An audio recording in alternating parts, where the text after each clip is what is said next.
Приватните лекари од денес па во наредните 3 дена не работат со пациенти и не издаваат рецепти и упати, но се на нивните работни места и примаат само итни случаи. На овој начин тие сакаат да извршат притисок врз Министерството за здравство за покачување на капитацијата, бришење на дестимулативната скала, зголемување на буџетите за специјалисти, лаборатории и рурални амбуланти. Понатаму да не се затвараат ординации на лекари кои сакаат да продолжат да работат над 64 години.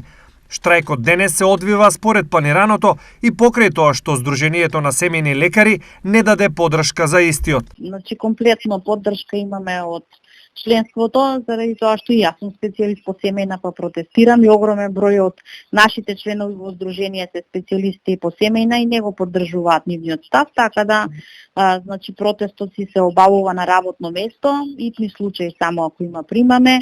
Пациентите имаат комплетно разбирање за нашата ситуација и ни даваат поддршка, така да до сега се одвива во најдобар ред низ цела Македонија. Идентична беше сликата во сите матични ординации и во источниот регион. Во Штип се матичните лекари се на протест, прв ден се на протест и има масовна поддршка на протестот, че ние сме во ординациите, но не прегледуваме хронични случаи, не пишуваме рецепти и упати, само ургентни случаи прегледуваме. Што доколку и овој пат Министерството се оглуши на нивните барања. Наше е да пробаме да се сменат и да почнат здравствените институции да работат. До сега ниту работни групи проработеа, значи нема сериозна работа, ниту со фондот, ниту со Министерството за здравство.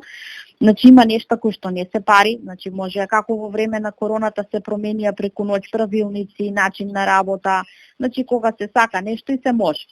Така да во интерес на народот се огромен број од прашањата и од барањата, ние понудивме и решенија.